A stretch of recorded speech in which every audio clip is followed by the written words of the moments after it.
Coming to you live from Anarchy 99's secret castle lair in the mountains, it's the 10 Point Podcast. My name is Bruce, and you've just entered the Xander zone. I cannot come up with your own one. No, I thought the Bruce zone didn't sound very good. With me today are two men. First, the best and brightest of the bottom of the barrel. He's programmable, expendable, and he works. It's Chris. I do work, yeah. Oh, you're on furlough at the moment. Secondly, the scum of the earth. It's Andy. Yeah.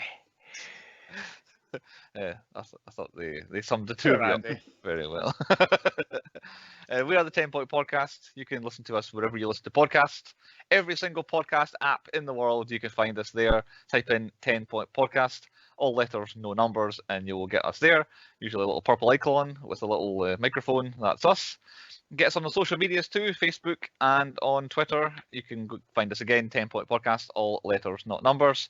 Send us some messages, send us some requests. We want to hear from you, want to hear your opinions and your personal selections. And we are on YouTube. Our video viewers over on the vodcast can catch us on YouTube, 10 Point Podcast over there. Give us a subscribe, give us a like, give us an add to a playlist, recommend us, send us, share us all the way around. We want to have as many people looking at us, watching our little videos and listening to our podcast as possible. But do get in touch. 10pointpodcast.com is the quickest way to get in touch. You can send an email over there. Quickest way for you to donate. We've got a donate button there. Send us some money because Bants ain't free. Not said that in a while. Chris is drinking, so you can get beer money for Chris to help pay for his beer and Bants. And articles are there as well. We put up various reviews and stuff.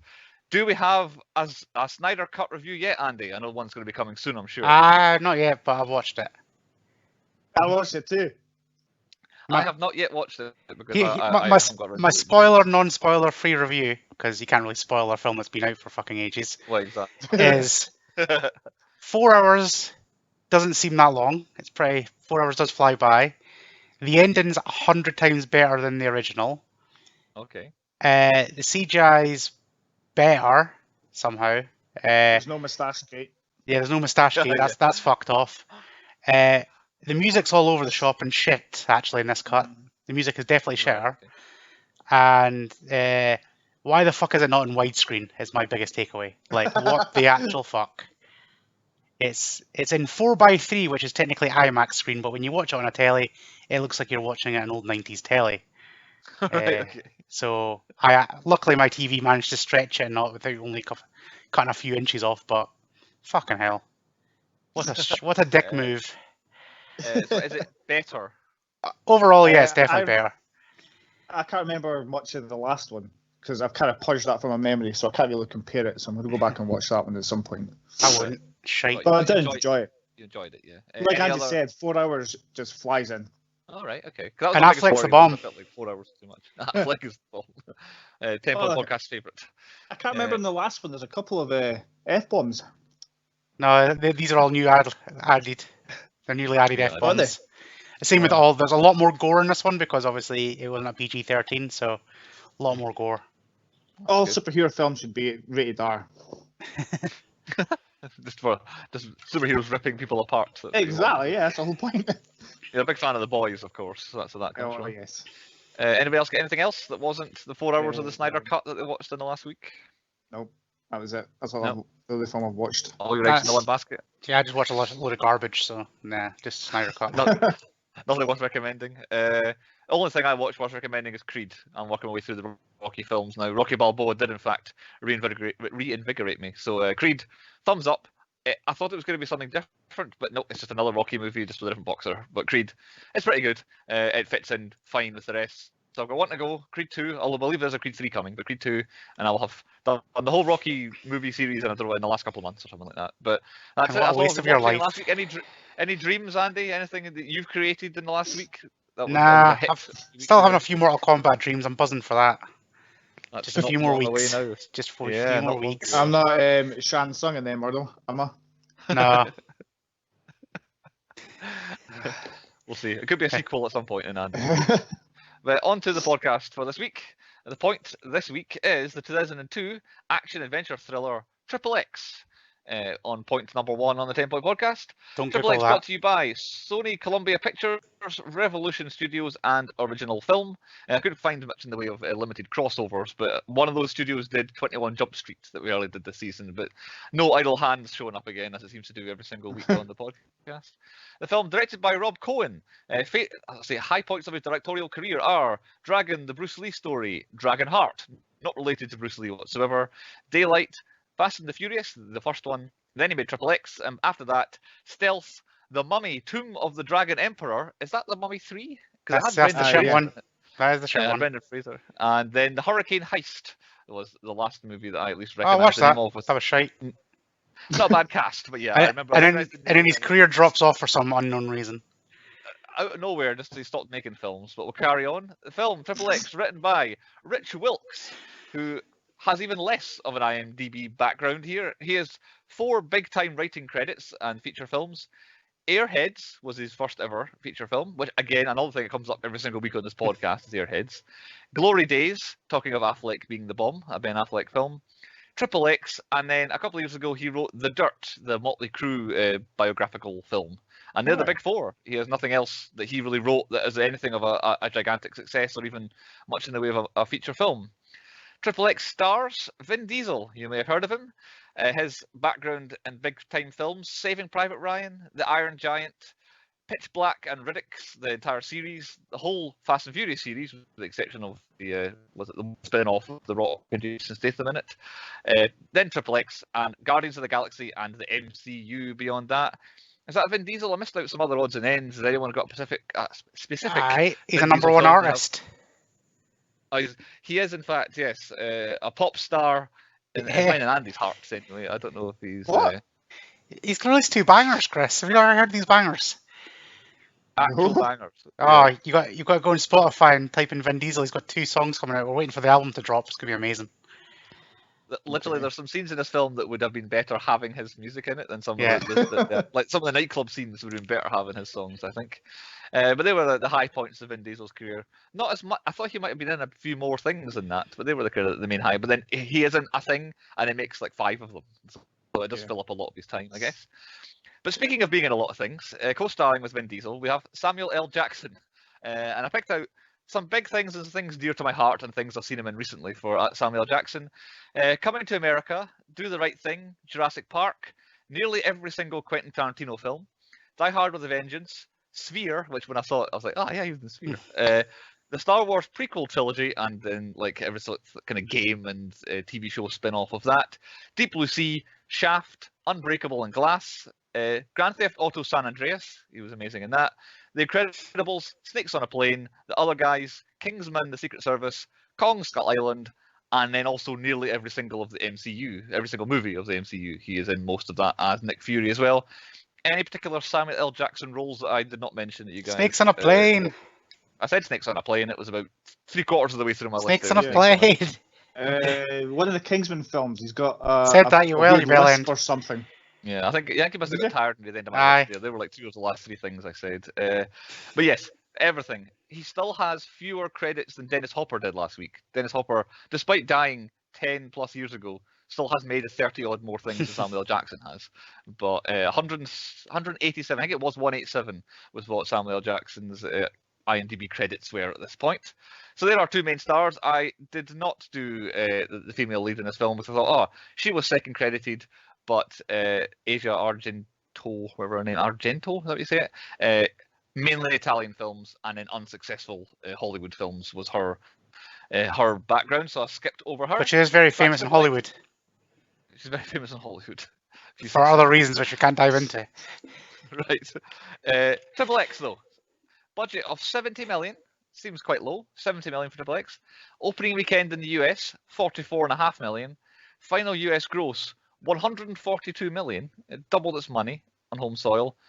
And finished with a final profit of over 200 million as its worldwide take-ins was $277 million.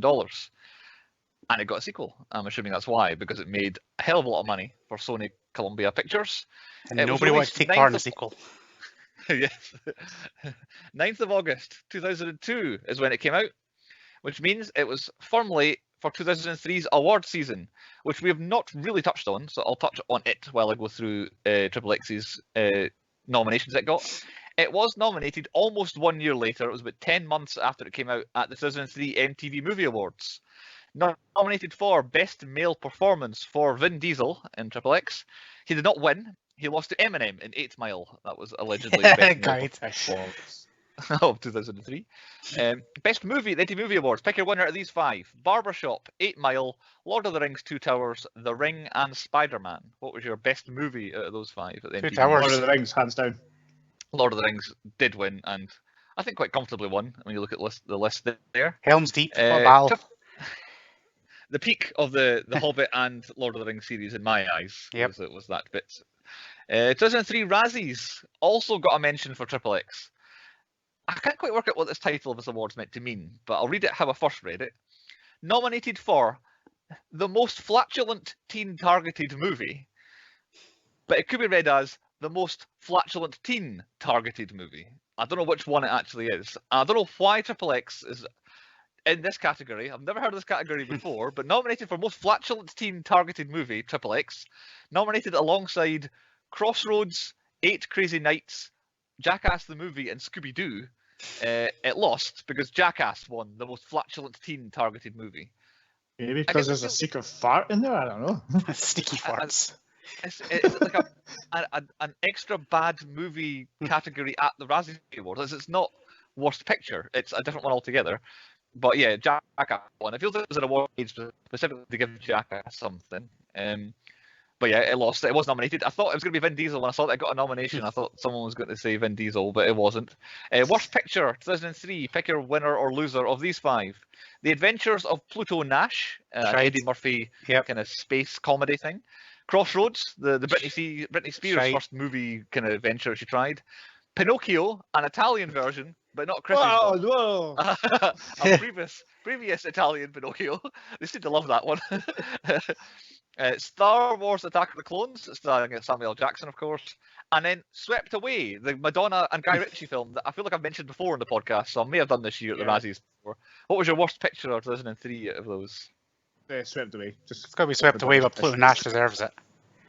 It was Swept Away. But yeah, Pluto Nash by all accounts is pretty horrific as well. I couldn't work out why Pinocchio was mentioned. It didn't seem to have been that bad, so I don't know why. Of course, Chris being he stands tall for the Italian Pinocchios. Not mentioned at the 2003 Oscars, XXX, but I don't think we've done it before. So Best Picture, pick from Chicago, Gangs of New York, The Hours, Lord of the Rings, 2 Towers again, and I keep wanting to say The Pianist, but The Pianist, not The Pianist. Lord of the Rings. Lord of the Rings. Chicago, I think, in an upset, if I remember rightly. Out of nowhere, Chicago won Best Picture at the Oscars. But now on to the big one. 2003 World Stunt Awards. This is what we're here for. XXX received 6 nominations at the World Stunt Awards that year, and it won 3 awards. It won for Best Stunt Coordinator. It won for Best Speciality Stunt. That's the Corvette parachute off of the bridge thing near the beginning. And it won for Best Overall Stunt by a Stuntman. And that was the legendary, infamous harpoon the boat, get up a parachute, and then parachute down onto the bridge. And splat against the side of the bridge. Well, we touch on that now, Andy. You seem to you have a knowledge of this. If you want to give us some details. Yeah, the stunt guy did one take, which is the take you see in the, because they actually did it, is the take you see in the film, the first take.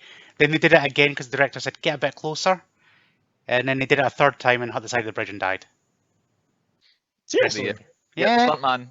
He hit the bridge is one of them ones that has kind of humps in it. Yeah. He didn't go through the hole. He hit like the stand bit, the leg that it stands on.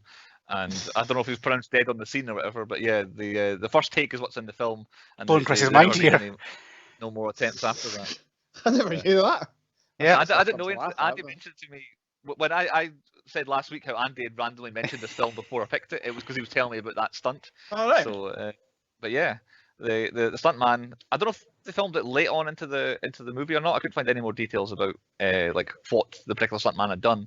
But yeah, died in the finale, the big finale scene. But at least obviously, it's no consolation. But they won the best stunt by a stuntman posthumously. So there you go. That's all the awards. It didn't get nominated. It didn't win any other award in any sort of category. The stunt awards that near enough cleaned up. So back on XXX, I've got a brief synopsis here. I say brief.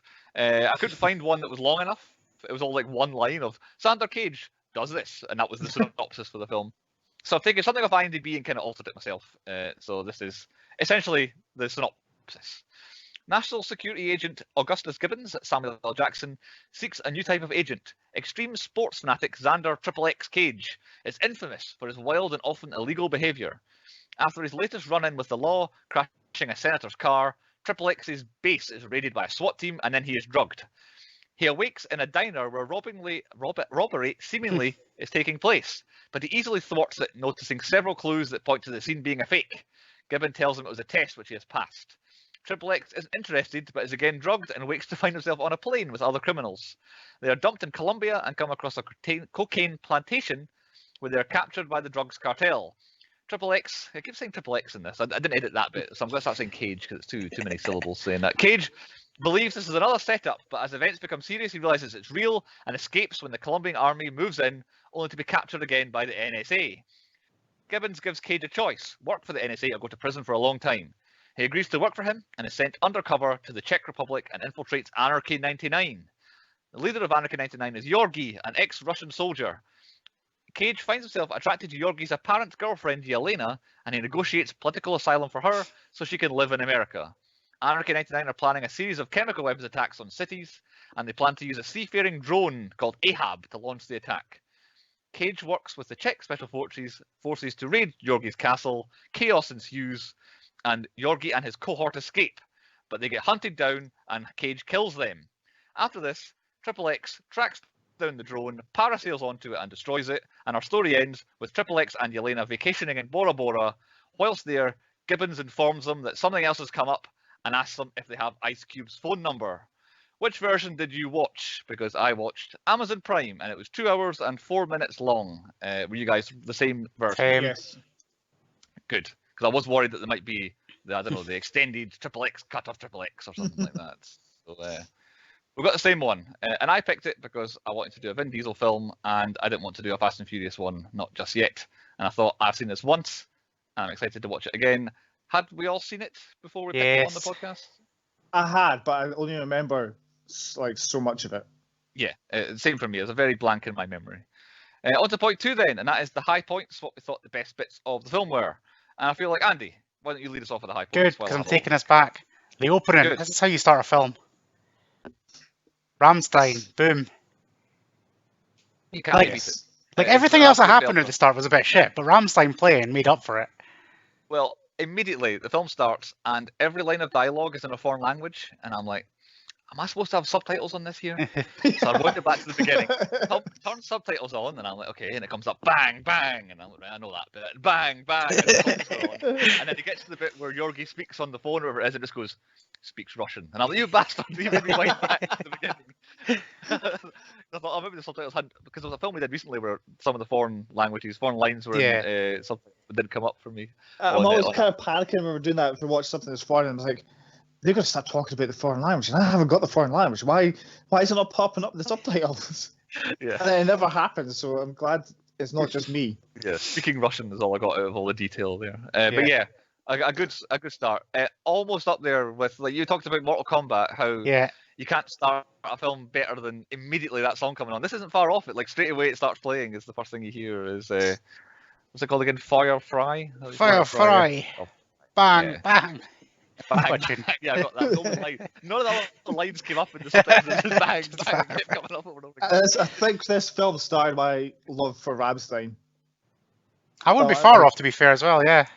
Yeah, I don't think they would be internationally huge prior to this. I could be way wrong, and someone could tell me otherwise. But 2001, obviously, it'd be getting filmed for release 2002. So This would be the height of my peak of being like Tony Hawk, BMXing, and all that shit. Hence the reason why they're in it as well. So talking of this, as part of a high point, the whole soundtrack for me, I've just got written down as a banger. There's like real high points in terms of songs in this come into it. There's a Queens of the Stone Age song comes in as well, and a lot of the kind of ambient themes are pretty good as well. The actual score of the film, but I didn't realize until I paused it mid scene when I was rewatching it just before we recorded, and on Amazon it pops up with who's in the scenes when you pause it, and it had two people being DJ this person's name, DJ this person's name. I was like, oh, maybe they're famous. And apparently in the second nightclub scene where Yelena's doing the weird dancing and then he follows her off to the little side room and they have cinemas with awkward kiss, Orbital were the DJs, and I'm like, oh yeah, I remember them. They're famous DJs, but they're barely featured or even mentioned by name at all in that scene. But yeah, famous DJs and Rammstein, so actually two musical guests in the film. But the soundtrack is a massive thumbs up for me. It's a high point, the whole thing. Yeah, my first high point, I mean, we're going to skip a little bit, is the stunts. You going to the end? Not really. Well, yeah, kind of, a little bit. Like, most of them were fucking spectacular. Like, a few stand out, like the chopper chase in Colombia, and I didn't know about this, but the paragliding onto the boat thing. Oh, it's great. They were like, epic stunts. Like, just the film kind of a little bit flat, but then when it comes to the stunts, you're hooked and you're gripped because there's just so much going on. Back when movies could actually have stunts, because now it's all CGI bullshit. Yeah, minimal CGI. I believe that in the motorcycle one where he's jumping over the barn with the fire everywhere, the stunt men had helmets on, obviously, for doing it, and they CGI'd off the helmet, put a Vin Diesel face, and then CGI'd around his face to make it not look like they would have a massive head otherwise. So the CGI'd his face, but yeah, everything else that's going on is actually there with actual fire. That'll come up later on then, because I noticed something like that. Points like that. And Vin Diesel does all his own stunts. Vin Diesel allegedly. Well, obviously he didn't. If you had the stuntman. No, it says he did all his own stunts except from the bridge jump. All right. Because I know he didn't do that. Yeah. Yeah, he was ill that day. He was ill that day, so couldn't do it, but wanted to do it. And then either the stunt coordinator or director was quoted as saying the Vin Diesel didn't do as much as he wanted, but did more than he should in terms of stunts on the film. That was the official line they went with, was in terms of stunts. But that's what you want from an action star, to do his stunts. Yeah, exactly. Even if it's Tom Cruise and they'll have to delay filming for a month or whatever while he heals. Or a year because he wants to learn to fly a fighter jet. Oh yeah, exactly. Yeah. Pre-stunts, didn't injure himself doing it, just to make sure he could do it. Yeah. Next high point I've got. I really like the diner scene. I thought the actual scene in the diner was really good. I went the wrong way, but I've got the diner here. I couldn't take away my eyes that it's quite clearly the same diner as is in Pulp Fiction. Like it's exactly the same one. From like even the shot that they start on, you can see the table that Pulp Fiction starts on.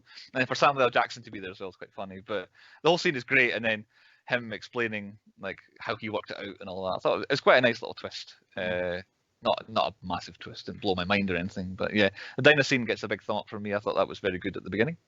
Anyone get any others? Danny Trejo playing Danny Trejo. Every film. I couldn't work out, like at that point they thought this is all still a setup here. Did they actually? I felt like they recognised that it was Danny Trejo, and they thought, "Oh, they've cast Danny Trejo," and that's why they all started laughing like they did. I was like, "Hey, it's Danny Trejo." Well, him, of course, holding a machete. Yeah. Before Machete came out, this is in my mind now. This is the prequel to Machete. It's just a little bit where does blood have a smell? Yeah, it does. It smells like iron. Really? Because I've cut my hand, I've never smelled it before. Can't smell your own blood. I probably couldn't tell that something was really smelling like blood. Like I would be like, "Oh, that's blood I'm smelling there." That would be a difference for me. Who's next with a high point? I'm out of high points, to be honest. Chris has just got stunts. That's his high point. Yep, that's literally what I've got. The stunts. And the diner. And the diner. I've got a potentially controversial one then. Go for it. What I've got, and I think it was a high point, and you can argue if you like, I think him snowboarding with the giant avalanche behind him was good. I think the CGI held up on it, and I think there was one little bit where he does this weird kind of jumping sideways thing where he kind of goes like sideways that looks like he's like a cardboard cutout.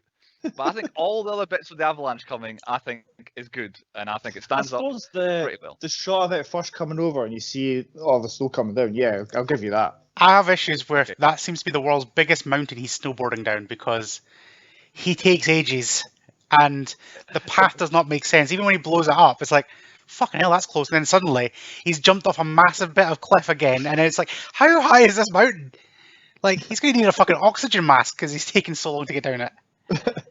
The big question I had at the end was, how did he know it was going to stop before it got to like, I don't know, civilization somewhere? Like, there's that one building that the guy drives the snowmobile in the window, and then the next time we see him, he's just like got his helmet off, and he's like, "Oh, well, I'm safe now." And it's like, "Oh, there's an avalanche still coming behind me." It's like, what an idiot!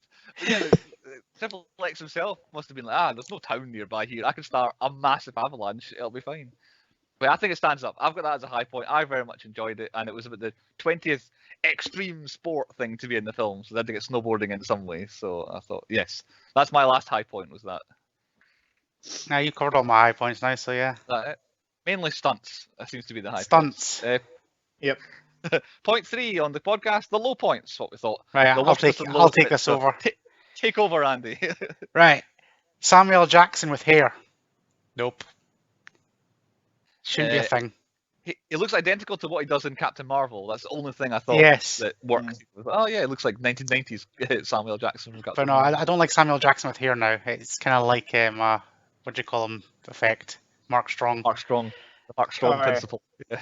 But yeah, no, I like my Samuel Jackson's bald now. So yeah, it really off-putting going back watching this.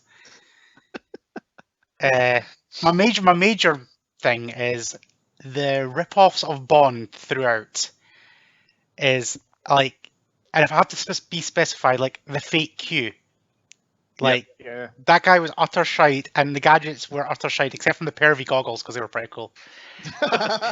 Which apparently are in a Bond film. I read somewhere in one of the things I was trying to work out which Bond films it were. I'll spoil movies and movies, but I stopped listing Bond films because it was just every single Bond film separately had some reference in this film. But yeah, there was one of them had to say the perv goggles that you can look through walls.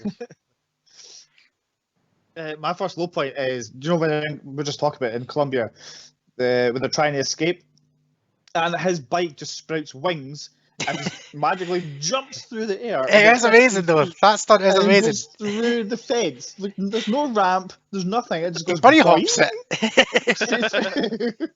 And then he does it again to kick a guy in the face in the tower. There's no ramp. It just goes boing straight up, kicks him in the face. It is just like the other part of that stunt is amazing. The jumping over the bar and over the helicopter, awesome. But his magic flying bike. Yeah, you think they would just like put a shot of like, oh look, somebody's put a bunch of hay bales there with a ramp on it. Just put it in shot, just to see how they did it. I thought that this is like the most obvious setup. Is that truck going round the corner with the ramp in the back of it? Yeah. Nope. Nothing. That's fair. My first low point I had was the bridge stunt where he drives the guy's car off of it and then parachutes. It was clearly a stunt double, and I had that as my first as I was watching the film, but it just keeps coming up. But the times where it was a stunt double, apparently what they had was when they weren't CGIing it, like the motorbike one, they had a Vin Diesel mask on, like I don't know, a weird baldy guy mask. Problem is, it doesn't look like him enough. Was one point.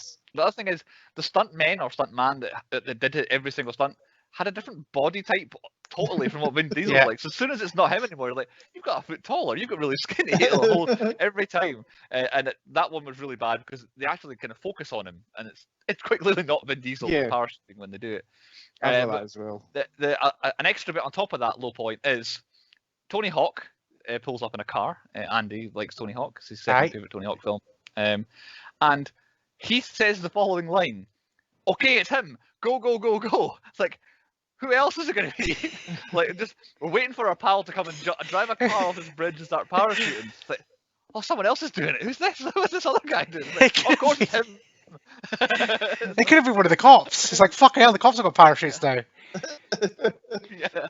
But on that same scene, what really annoys me is obviously technology's changed a little bit now, and you can put a GoPro, which is really tiny, can shoot in proper 4K. They have these massive clunky cameras, which are super low res, and it really dates the film instantly at the start of this. It's like, it really put me off this. It's like, oh my god, what's going on? Taking me out at the moment. When you think about it, Xander Cage is a bit of a social media pioneer here, because like 2002, certainly Twitter wasn't around back then, and none of your Instagrams and all that. He was doing all this stuff. Like, if he'd come around 10 years later, he'd be a superstar, Xander Cage. Like, this film was ahead of its time. Well, the Russians got his channels. It must be the dark web. The Russians love the dark web. That's right. Yeah, that's right. They weren't the two Ivans, were they? There was the two. No, that was the Scotty doesn't know guy and somebody else. Anyone else got another low point? Yeah, the whole last 20 minutes of the film, when they're chasing down the boat, it just drags on for fucking ever. Like, I was watching it, and then I got bored and started playing my phone, and then I looked up and went, is he still chasing that fucking boat? And I looked back down again, and then I looked back up, and he's still in his car chasing the boat. I was like, this is going on for fucking ages. I quite enjoyed the car chase. I just have an issue with the boat. It looks shit, and like, I get it, they've got like a cool aquaplaning boat thing and all that, but if you're an evil terrorist, why is your boat flying on top of the water? Like, he clearly says in about 20 minutes before that boat takes off that they've got this great boat that goes underwater and only comes up for solar power and it's undetectable. Yep. Every fucker seen it going. Literally every cut, it's flying out of the water. You may as well have just made a plane. It would have been better. Yes, it has to be up there with some of the worst plans that we've ever covered on here. His plan was to, I don't know, not even drive. There's no one driving it. It's just let it autopilot itself down a river where anybody who fancied it could have tried to stop it one way or another. It was like, I'm going to destroy the entire world's major cities with this bomb just by driving it down a river. It's not a good plan. Old Anarchy 99 need a bit more science. And they hadn't killed off all the scientists. They might have got a better plan of things. Oh, I'm just the last point here. Anarchy 99, they were a bit shit. They weren't actually that evil. All they did was party a lot, and then party, and then he got a little bit evil, killing the scientists and wanting to destroy. Where was it, Prague or something like that? He's going to go do the world. Yeah. He wanted to do everything, yeah. But it's just up for a good time. I'll go for some. I've got a couple of little low points I won't bother with, but one of my major issues, the complete lack of chemistry between Cage and Yelena. I mentioned it earlier. There are two kissing scenes in this film that were absolutely horrific and cringeworthy that just made me look like the two of them had never met a person before, never mind tried to kiss one. They were dreadful. But as a whole, the whole film, it lacks familiar faces and stars to fill the other roles. Like, it is like, we need Vin Diesel now, let's chuck all the money at him, and Samuel Jackson, he'll be in everything, we'll get him, and that's it, with no more budget for famous faces. At one point, allegedly Ewan McGregor he was offered the role of Yorgi, and he turned it down. But other than that, I could find no other major castings. I thought he'd be good in that role. But yeah, I think it needed people to pop up who you recognise doing like a little comedy bit here and there. Like if the Q guy offering them all the weapons and all that had been someone you kind of knew, a comedian might have been better. But yeah, I just feel like it was star power severely lacking around about Vin Diesel. I just hated like the bad guy was shite. Like we talked about Waterworld, how straight away that's a bad guy. Yorgi wasn't that bad, other than he was going to blow up the world. But at no stage did I feel like, oh, he's an absolute. Even when he was killing the scientists, it's like, yeah, you don't really mean it though, do you? You've done it, but I'm not scared of you in any shape or form. I feel like it was you kind of feel like you could beat him up in a fist fight. Yeah. And my last point, we'll go back to see-through binoculars. How come, like, when he does it, right? This is proper sexist here. He does it, he kind of goes through, you can see the woman's, like, brand panties, and, like, he kind of goes in a little bit, and he's like... But when he does it with all the guys, you don't see any, like, little, like, their tackle or anything like that. But on the women, you do. Because you didn't get to see some tackle. I'm just saying, it's a bit sexist there. The women, you can see some titties, but you can't see any fucking penises. Well, this film also had the scene where Xander Cage goes into his bedroom and there's like a woman climbing like King Kong on the side of the bed and then writhes around with him. And then he makes some sort of quip James Bond style, and at the end of the scene absolutely not necessary for any part of the plot. He'd literally scenes before this just come in, just been like falling in love with Yelena and how great she is and all this sort of stuff, and then immediately next woman he sees, all right, I'm going to go to bed with her instead. So it's not the least sexist movie I've ever seen in my life. I've got one random question. Like I always, who thought Yelena and I keep calling him Corky, but it's Yorgi, were together? Because like when you've touched it, when when she and Xander Cage kiss in the club, I thought it was going to lead to a big fight between him and Yorgi because he's like, oh, that's my girl you kiss. But then the next scene, he's pumped somebody else. I thought like there was going to be a big thing about that, and then no. But I agree with your whole kissing thing. It was just awful. hard. It's awful to watch. It was awkward to watch. But, yeah, that's any my other low last point. points? What about you, Andy? Nah, I'm done. My final one was the tea tray. That was just awful when they had the tea tray. Flashing it in the sniper's eyes was fine, but oh god. On to point number 4, the stats. I thought I heard a shit. You did, in fact, Chris. You heard 15 of them, quite a lot. There wasn't much in the early going. I thought, is this one of these kind of 12? What we got in the UK, we have a 12-rated film where there's not that much swearing and they kind of dodge around it because there was very little in the way of swearing and death early on in the film. But it picked up to 15 shits there were by the end of it. Andy, did you have an ear out for any other shits? Didn't see any actual shits, but I did raise a question on doing shits. Right. Getting tranked. Right. I've never been tranquilized. However, what happened if you really needed a shit right before you got tranked? Good question. Are you coming up with a scenario here that Xander Cage wakes up in the diner and immediately has to run to the toilet? And then, when he wakes up, he's like, oh. Yeah, he's like, oh. Because, like, I don't know. I just feel like when people, like, I don't know, get their wind knocked out of them, like, they get a fright or whatever, they tend to, like, if I got tranked and I really need a shit, and I'm out for 12 hours, apparently that drug takes you out for. Yeah. That's a long time not to have a shit. And then he doesn't even get time to have a shit because he sort of then gets tranked again for another 12 hours, then wakes up in Colombia. At some stage, he had to have a shit in that 24 hours. When he was in the middle of nowhere in Colombia, he's definitely running it in the bushes, isn't he? Maybe that's why he wanted them to run across the river, so he's like, I can get behind the bush here. Wiping his ass with cocaine. Yeah. But yeah. A fair question. Just how my mind works. Another good point raised toilet-wise by Andy. A weekly thing he's got going now. Back to the stats. Other swears. There were one other swear. I think Samuel Jackson called somebody an asshole at one point, so that was the other. But no F-bombs, not a single F in the entire film. Explosions, 68, quite a lot. Not had that many in a while. I didn't count all of the fire at the Rammstein concert because that's not an explosion. That's just a poof of fire. I think it was. They weren't counted. And deaths, 60. Explosions and deaths were eeksy-peeksy for a while. Where they were going one the other. But 60 deaths. But I think about an hour into the film there was 2 deaths. I think there were not a lot. I did count all. Well, I think it wasn't all, but I roughly estimated how many people on snowmobiles would have died in the avalanche. So a few were in there, but it's not. I'm not 100% confident about how many deaths there were, and I could not tell if there was a dead animal in there. I don't remember there being any animals threatened. It seemed to all be humans. So I think we may have survived another week. I think that car might have fell on a hedgehog or a badger or something like that. And in fairness, the avalanche probably wiped out something.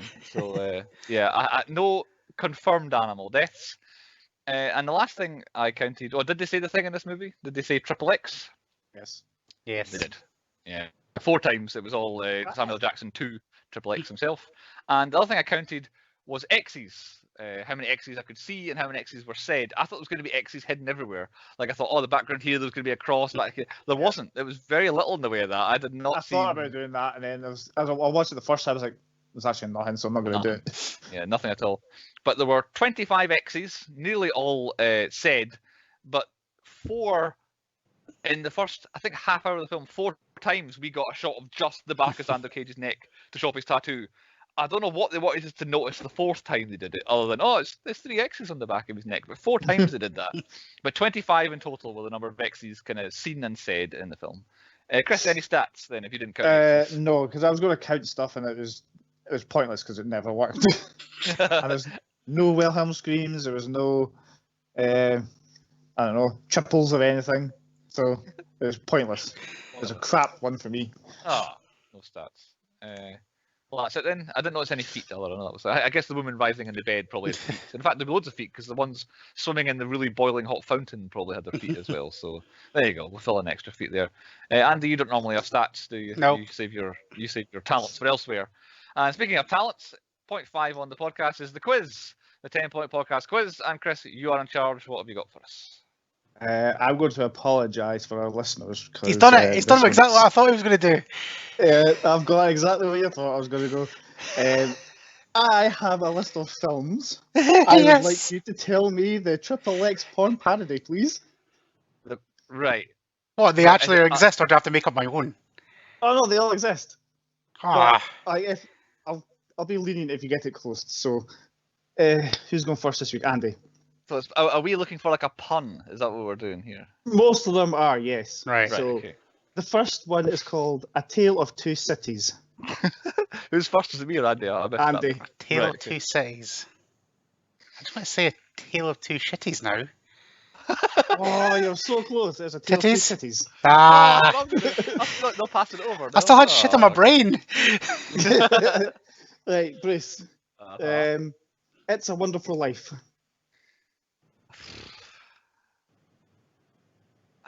Is it Tits a Wonderful Life as well? Are we That's going- bang on, yeah. Ah.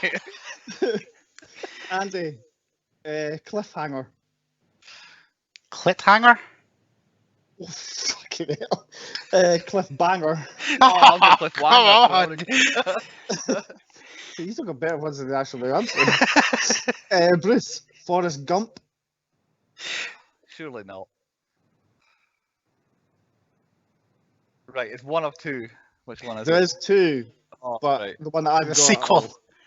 I'll go Forrest Gimp then. Let's try that. Oh, not Forrest Hump. Ah, Hump. Of course. There was another film, I thought I'd go for the list one, called Foreskin Gump. Oh, God. Andy, Pulp Fiction. Pulp Fiction. The fuck? Let's say something friction. Pulp. Tip friction. Ah, it's Pulp Friction. Oh, it's just Pulp. Oh, it was just pulp. Oh. God damn it. You were so close. You had it. Bruce, 21 Jump Street. 21 Hump Street? Yeah. Hey. I'm not joking, this one is the first thing that popped in my head when I seen this one. Saturday Night Fever. Saturday Night Beaver? Bang on, yeah. Yes! Downton Abbey. Oh. He's gone. That's tough. Oh, I don't know. About Browntown Abbey? Down on Abbey. Ah, Andy, Napoleon Dynamite. oh, This is a tricky one. fucking hell. I have no idea. Nothing's coming to my head. I can't even pun that up. I'm not going to pass it over, but you can have a guess, Bruce. Is Paul still left? Am I still working? No. Still- Well, that's Ah. what you're changing. It's Napoleon Dynamite. Ah, Last one. A Nightmare on Elm Street.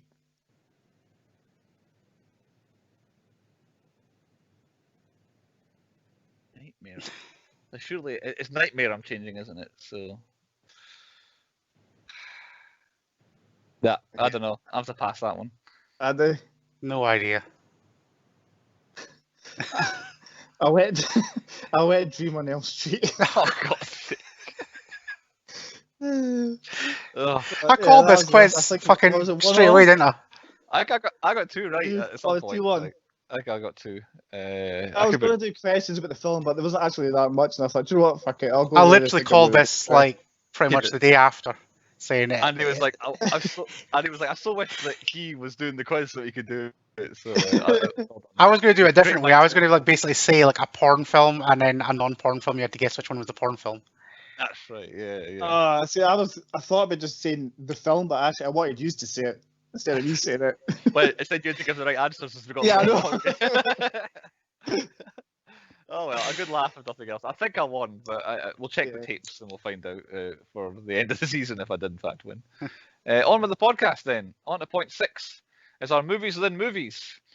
These are the movies that I saw referenced or parodied within. Feel free to ask. I think I've got most of my notes written down why. So we've got Blade, every single James Bond film, Fast 5, Pulp Fiction, The Great Escape, Scarface, Frankenstein, Dark Knight Rises, The Fast and Furious series, Die Hard with a Vengeance, Austin Powers, and Gone in 60 Seconds. They were all the films I could see kind of one way or another showing up in this. Dark Knight Rises was Bane's jacket, which he wore for the majority of it, which needs a mention, his Bane jacket. Chris, what have you got for movies and movies? Amazing. I never noticed anybody returning from a previous film, which is surprising since Danny Trejo and Samuel L. Jackson have got like 500 films between them. Exactly. Yeah. So, as for fitting us into a film, for once I've decided to put us on the same side. Oh. I'm the gadget guy because he gets to play with lots of cool toys and he's got some cool binoculars. I've gone for Bruce as Samuel's character, and Andy can be Xander because he's got a habit of playing by his own rules. There you go. But I've also flipped it. If we were going to be at Anarchy 9, I want to be Kirill because I'm a man of few words. Bruce could be the big guy for Scotty doesn't know. What's it called? Eurotrip. And Andy can be Xander's biggest fan. Oh no, I'm reading it wrong. Yeah, you're Xander's bigger fan, the guy for and Andy can be Corgi.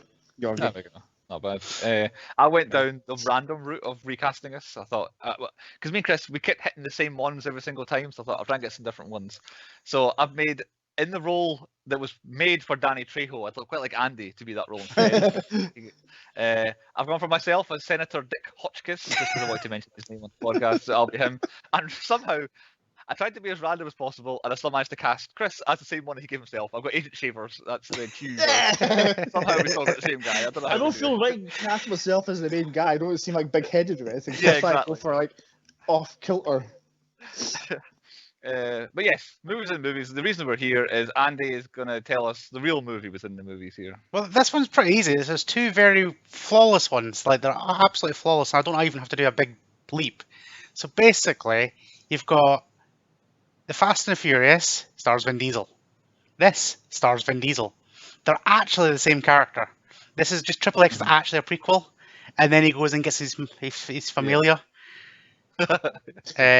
But yeah, it's basically, I would say, like a teenage. If he was a little bit younger, like, which I think Vin Diesel doesn't really age anyway. Like, this is him when he's like 19, 20, when he's just doing his extreme sports. But then he gets really into cars because you can see he's starting to get a love for cars. Yeah, you tell, yeah. And then the other super easy one is Nick Fury.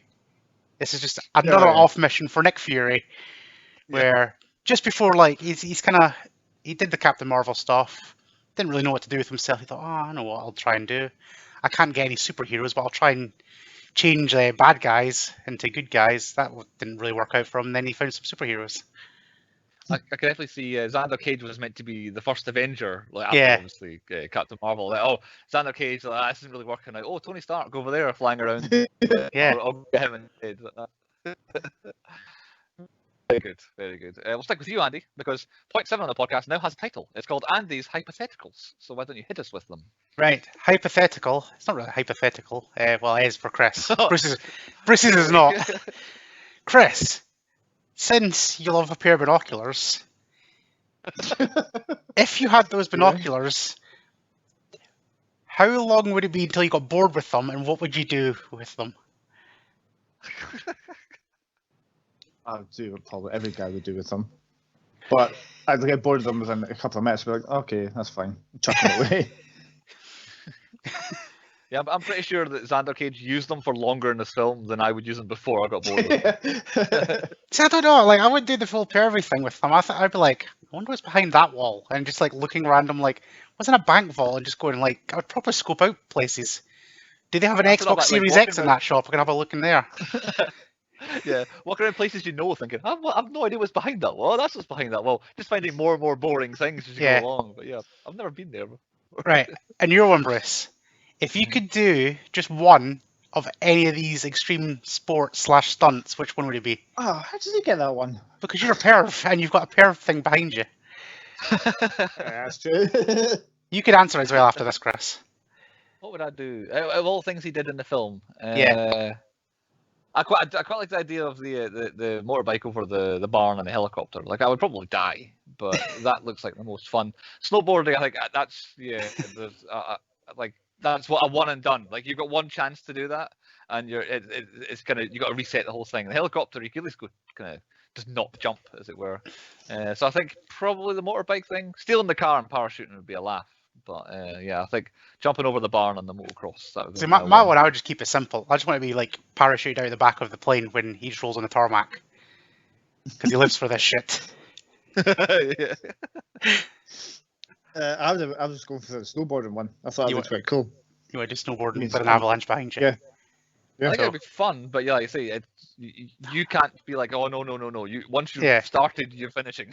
I feel like Chris would get to the point where he'd click both grenades, and that would be him dead. What am I supposed to be doing? Bang! Ah, crap. Or snowboarding with no arms. Blowing them off. Very good. On with the show. Point number 8 on the podcast is our nominations. We can nominate what we like for the end of season 10-point podcast awards. I'll fly through the ones I've got. I've not got as many as I thought I might do here. Best song, Firefly, however you say it, Rammstein. It's a banger away to start with film. I thought it was best song of the lot. Most unexpected person to show up in the film. Andy warned me Tony Hawk was in it, so I had to go Danny Trejo because I had no idea Danny Trejo was going to walk into that barn. And then I thought he was going to be like a medium baddie, but no, that was just the one gone. So no wonder I forgot he was in it. Best costume, I don't know if we've had a best costume before, but his Bane jacket with a big woolly fringe has to be nominated. Worst special effects, when they try and CGI his face on, it looked like a different person. The worst plan, the boat bomb thing we've covered. Worst scene, the rave itself was quite weird with Yelena's weird dancing, and then the smoking guy pretty much giving away exactly how he was going to die and being like, I will be smoking now, I will be smoking after I'm dead, and blah, blah, blah, blah. And it's like, oh, well, you're going to be smoking when you die. So that, into him weirdly kissing her in the back room. Best cop, XXX. Is he a cop? At one point, they refer to him as being a cop. One of the bad guys refers to him as a cop, I think, but I could be wrong. I think that's what he said. But if he counts, I'm having him. Worst cop, Yelena. She was undercover so long she got forgotten about and then essentially gave up being an agent. So she was pretty bad. Speaking of that, worst twist was her being a spy because I thought Cage had worked it out the first time. Yeah. When he was like, I saw it in your eyes. I know you're right. So I thought, all right, so they're both going to be a spy from both sides. They're going to work together. No, he hadn't worked it out yet. Most underused, Samuel L. Jackson. He's barely in it. He was in it way less than I thought he was actually going to be in it. And then maybe the controversial one, but we've not actually discussed it properly yet. Worst actor, Vin Diesel. He was pretty horrific in this, wasn't he? Yes. Well, I thought he's better in most of his films. I mean, he actually gets to speak for a bit. I thought the opposite. I thought he's probably worse in this than nearly every film I've seen him in. I agree. So yeah, there we go. Vin Diesel, officially nominated worst actor. Who's next? Andy, give us your nomination. I've got a few changes. So worst plan, killing all your brains and your scientists. Because, like, you've just gave away your entire plan as well, like, seconds before. You've told everybody what to do. You've kind of let Vin Diesel leave. And then, I know, I'm going to choke out all my scientists. Oh, your problem solvers. Yeah. Exactly. And what happens if, like, that boat sinks and it doesn't actually take off the way? They never even tested it. Yeah. Like, stupid plan. That was a whole bit as well, where he goes like, oh, they look like little mouse, and the guy goes, oh, his handies. His handies like looking like little mouse. I know. Yeah, worst plan, worst scene there, pretty much. It was all a bit cringy to watch that one. Underused, definitely Tony Hawk, Danny Trejo, and Matt Hoffman. Like, I don't know. Go by his acting, it looked pretty shit. So I'm glad he was overused. Yeah, he got all but Tony Hawk or Matt Hoffman, not one of them on a skateboard or a BMX. It seems like a kind of waste of opportunity right there, especially the whole film's extreme stuff. Yeah. And I'm going to go for worst cop with somebody you've not even mentioned, which is the weird cop that tries to help him and then turns into the bad guy. And then smashes the window for being like a tit. Yeah. He is a shit cop. Yes, I had one of my low points that I mentioned was the scene where him and Cage first meet each other. It's just a really bad scene, and the two of them acting at each other, trying to. It was just horrible. But I rushed us on at that point. But yeah, I second that. It was dreadful. That's mine. I agree with Bruce for the best song, Firefly. Unexpected cameo was a tie between Tony Hawk and Matt Hoffman. I didn't realise they were in it. My worst plan is the Q wannabe tells Xander to hide around the corner to protect him from the test explosion while stands right next to it. Up right behind him. That's right, yeah. I agree with Andy with the worst cop, and I agree with Bruce with the best costume. Best costume. What a jacket. I know. But I never put like Bane 2 and 2 together. And I'm going to add another one. Best stunt, sliding down a thing and getting under the bridge first time. I meant to put that in. Yeah, best stunt for me was the jumper over the barn. And I don't think we've got one yet, but worst kiss. Right. Oh yeah, definitely worst. He's had that. I mean, there's no competition. If we get a worst kiss in that this season, I'll be very surprised. Very good. A lot of nominations there. I thought I might do something like that. On to point 9, moral of the story. What lessons we thought were to be taken from the tale of XXX. Chris, why don't we come back to you again? What's your moral of the story? I struggled with this one. All I could come with is stay out of the Xander zone because he'll blow you up. I don't know. Yeah, true. Andy? Rammstein concert's pretty awesome. Yeah. What's one of the most memorable things in the film, really? And my moral of the story, in the form of a haiku: if you fancy it, why not try becoming the world's top super spy? Because he just does. They're just like, oh, you could be a spy. Yeah, I quite fancy it. And then he's just way better than everybody else. That's like, barely any test. One test, oh, you passed it. Can you do this? Oh, you can do that. Okay, then right, we're going to send you off to the Czech Republic, and then you can just beat all the bad guys without any real trouble. 10th point on the 10-point podcast is the 10-point rating, where we rate the movie out of 10 points. I picked it, so I get to go first. I believe I hadn't seen it since this first came out in 2002. I may have seen a bits and bobs here and there since. And it's absolutely bang average. It knows what it is, and it kind of owns it. Like, it doesn't try too hard to be anything other than a James Bond ripoff with like an American James Bond. The stunts are good. The action's pretty good. Soundtrack's good. Acting's a bit ropey. Some questionable decisions by character. Absolutely smack dab in the middle. It's a bang average 5 for me. Andy, I've got you going second here. Same thing what you said. It's got action. It's got banging soundtrack. Special effects actually hold up in the majority of it. It's got Vin Diesel. It's got Samuel Jackson. It's got everything. However, none of that actually helps the film and actually ruins it all. It's a 4. 4 for Andy. And Chris, round us out. Like I said before, I was watching it, I got halfway through the film, and I didn't realise why they were the bad guys. I got bored. All this other party. The stunts and the action were pretty good, but the actual story was pish. So I agree with Andy and give it a 4. A 4 as well. I believe that will mean that its official rating will be a 4 for XXX. Not the best. I think it's probably one of the lowest we've had this season. I'm not 100% certain, but XXX officially a 4 out of 10 from the 10-point podcast. But on to next time on the podcast. And next time on the podcast is Chris's choice. And Chris, often pinned as being the wild card. Yep, I was just going to say, I know I'm a bit of the wild card of the group, and I've had more than my fair share of duffer films. So I'm up on my game this week. I'm going for our oldest film. 1979. In the 70s, my goodness. Shit. My pick is Alien. Alien. Good call. This has been on my list since the very get-go, has been Alien. I don't know if there's any British balls in that, though. Definitely British. Well, definitely Brits in it, yeah. So we'll have to see. I reckon it's Brits. Definitely Brits. Finally, he gets it. If you just dropped the balls 3 weeks ago. I got his thing in. My pick has been the best of British. Every one of my films, the main characters has had a British actor in it. Because my theory was going to be that it was British brothers, because everybody had a brother who was British, and I thought that might, British siblings is what I was going to say, because you had brother and sister and the mummy, and then the 2 brothers in Grimsby, so I don't think Alien has any brothers in it, if I remember rightly. So from the mummy, I said British balls, so I pretty much got your theme straight away. Pretty much. Technically, you were right, yeah. There we go, that's narrowed Chris's picks down for the rest of the season. We know it's going to be the best of British now. I've got a couple more, I think, don't I? Might have 3 more, I think, yeah. So Alien next week. Everybody has 7 days to watch Alien. I'm sure it's probably easy, quite easy to find Alien, a big time film from the 70s.